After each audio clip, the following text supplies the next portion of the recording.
Long ago, in a land ruled by a king who yearned for a truly wise advisor, a grand search was underway. The king sent his most trusted mandarin across the realm, armed with riddles and challenges to find the brightest mind. But after much travel, the mandarin had found no one. One afternoon, as he rode through a peaceful village, he saw a father and son tilling a field. The father guided a large water buffalo, plowing the earth, while his young son followed behind, breaking up the clumps of soil. An idea struck the mandarin. He reined in his horse and called out, "Old man, I have a question for you. How many furrows can that buffalo of yours plow in a single day?" The farmer, startled, scratched his head. He had never thought about such a thing. How could he possibly know? He stammered, unable to form a reply. But before the silence grew awkward, his son, who looked no older than 7 or 8, stepped forward. With a clear, confident voice, he said, "Sir, may I ask you a question in return? If you can tell me exactly how many steps your horse takes in a day, then I will gladly tell you how many furrows my father's buffalo can plow." The mandarin was stunned. The boy's quick wit was undeniable. He had turned the unanswerable question right back at him. This was no ordinary child. This was a prodigy. The mandarin realized his search was over. He carefully noted down the names of the father and son and their village, then galloped back to the capital, his heart racing with excitement. When the king heard the mandarin's report, he was intrigued but wanted to test the boy's intelligence for himself. So he issued a bizarre royal decree. The king sent 3 large male buffaloes and 3 baskets overflowing with the finest sticky rice to the boy's village. The order was simple, yet impossible.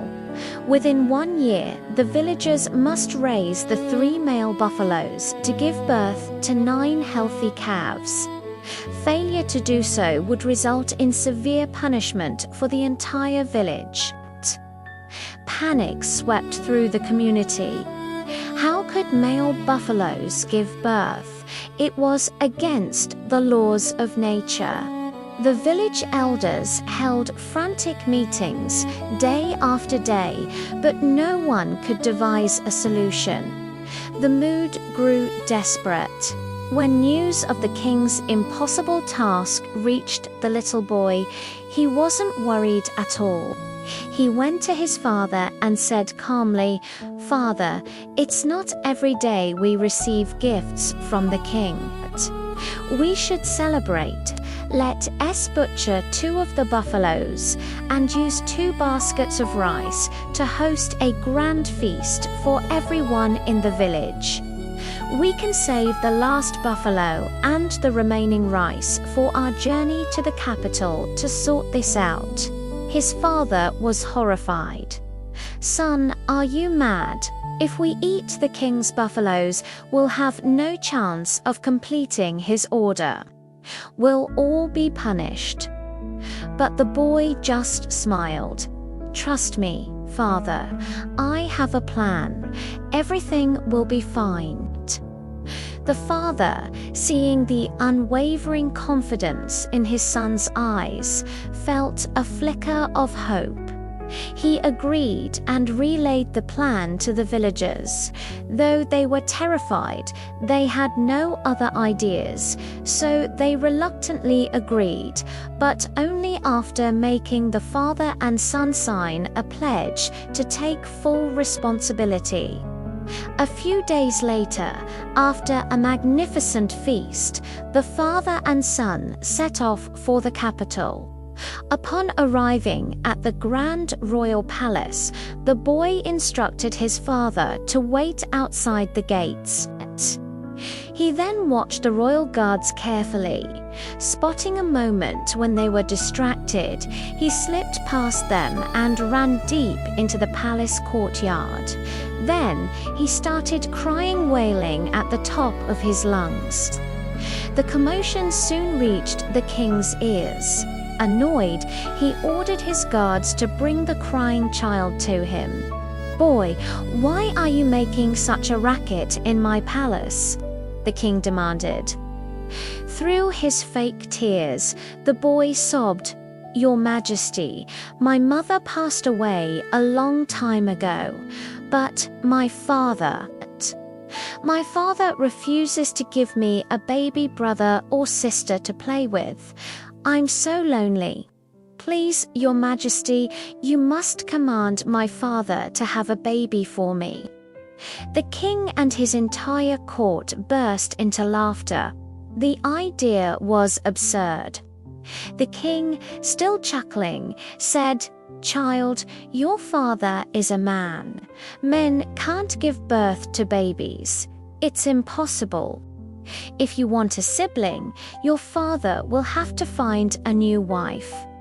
The boy immediately stopped crying. A clever smile spread across his face. He looked directly at the king and asked, "Then why, Your Majesty, did you order our village to make 3 male buffaloes give birth to 9 calves? Male animals can't give birth either." The king was taken aback for a moment, then roared with laughter. He finally understood. "You clever boy, you've outsmarted me. I was only testing your village. Why didn't you just tell me you ate the buffaloes and rice to celebrate?" The boy bowed respectfully. "Your Majesty, we knew they were royal gifts. Our entire village already held a feast in your honor to celebrate your generosity." Impressed beyond words, the king decided on one final, even trickier test. The next morning, a messenger arrived with a single tiny sparrow. The king's order was to prepare 3 full trays of food from this one little bird. The boy didn't panic. He simply asked his father for a sewing needle. He then handed the needle to the royal messenger and said, "Please return to the king with this needle. Ask His Majesty to have his royal blacksmith forge a knife from it. Once I have the knife, I will gladly carve the bird." When the messenger delivered the boy's response, the king was utterly amazed. This child's mind was sharper than any sword in his kingdom. He immediately summoned the father and son and showered them with gold and praise. But the boy's fame was about to spread even further.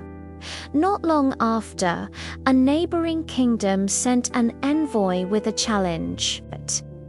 They presented the king with a beautiful, intricate conch shell. Its inner chambers were twisted into a long, winding spiral.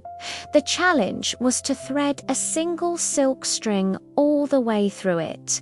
The king and all his wisest scholars were stumped. They tried everything. They tried stiffening the thread with wax. They tried sucking on one end to pull it through. Nothing worked. The thread would always get stuck in the shell's complex spirals. Frustrated and facing embarrassment, the king remembered the clever boy and summoned him. When presented with the problem, the boy didn't even touch the shell. Instead, he began to sing a little rhyme, as if making it up on the spot. Find a little ant, tie the thread to its back. One end of the shell with paper you'll block. The other end with sweet fat you'll smear. The ant will smell the treat and crawl right through, pulling the thread along for you. He then looked at the king and said, "Just do as the song says. Your Majesty, it will surely work. I don't even need to be here to see it." The court officials, though skeptical, followed his bizarre instructions. They found an ant, tied the delicate silk thread to it, and placed it at one end of the shell after smearing the other end with a bit of lard.